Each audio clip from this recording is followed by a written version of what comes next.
June 1757, Bengal. Monsoon clouds gathering over the Bhagirathi. A 23-year-old Nawab sits on the richest throne in India. Siraj-ud-Dawla. Across the river stands a trading company. Outnumbered, outgunned, outmatched. Or so it appeared, because the real battle was not outside the fort, it was inside the court. Standing beside the Nawab, trusted, senior, indispensable, was his commander, Mir Jafar, who had already written to Robert Clive. History remembers this as the Battle of Plassey. History calls it a betrayal. But history rarely asks the longer question: why did Mir Jafar believe the future no longer belonged to the king? Because empires rarely collapse the day they are attacked. They collapse the day enough people inside begin imagining a future without the throne. 269 years later, Bengal again. This week, Mamata Banerjee arrived in Delhi for an India bloc meeting. Unity, coordination, common cause, the usual language. Meanwhile, a few kilometers away, 20 Trinamool MPs had gathered at the residence of a union minister, in the presence of Bengal's new chief minister. While Didi was at one meeting, her generals were at another.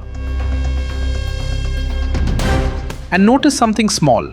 Recently, some of those generals stopped calling her Didi. They started calling her Mamta.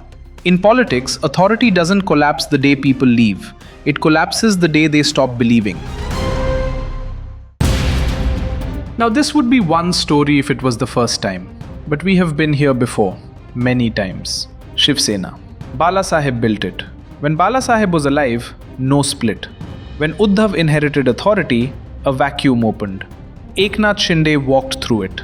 A faction became a majority became legitimacy. Shiv Sena survived, under a different flag. NCP, Sharad Pawar, one of India's most formidable operators. An empire built on personal authority. The succession question was always the weakness. Ajit Pawar found the opening. BJP found Ajit Pawar. The NCP exists, in name. AAP. Years of confrontation with the centre, investigations, arrests, electoral defeat. The framework cracked. Raghav Chaddha, who once made speeches about samosas being expensive at airports and mobile companies charging 13 months for 12, looked at which way the wind was blowing. The AAP Rajya Sabha followed. Bihar. A different mechanism, same result. Nitish Kumar, aging, governance weakening. No dramatic split, just a deal. His son got a ministry, he moved to Rajya Sabha. Samrat Chaudhary became chief minister. It didn't even need to be called a split.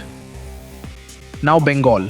Same rhythm, different names. A brief technical note. India's anti-defection law says a merger, not a split, is legally protected. To merge without losing your seat, you need 2/3 of the party's parliamentary strength. The Trinamool has 28 MPs, 2/3 is 19. The rebels say they have 20. That number was not chosen by accident.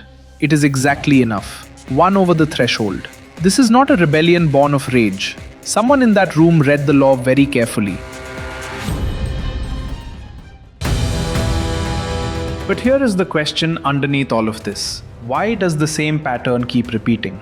When people think of the Trinamool Congress, they think of Mamata Banerjee. When they think of Shiv Sena, they think of Bala Saheb Thackeray. When they think of the NCP, they think of Sharad Pawar. When they think of AAP, they think of Arvind Kejriwal. When they think of the BJP, they think of the BJP.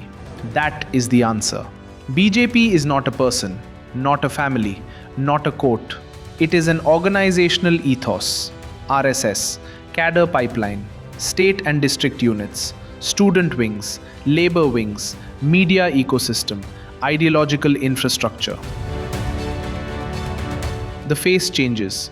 Vajpayee to Advani to Modi. The machine keeps running.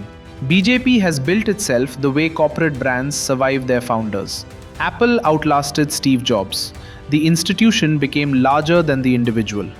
Today, BJP is the largest, wealthiest political party in the world. Whatever you think of the ideology inside it, that is not cheap politics. That is 60 years of conscious, deliberate nation building. And what BJP has understood, perhaps better than any political entity in modern India, is this: you do not need to defeat a party, you only need to wait for it to defeat itself. BJP did not create the cracks inside the Trinamool Congress. 15 years of franchise politics, dynastic concentration, and one election loss did that. BJP simply offered a harbour.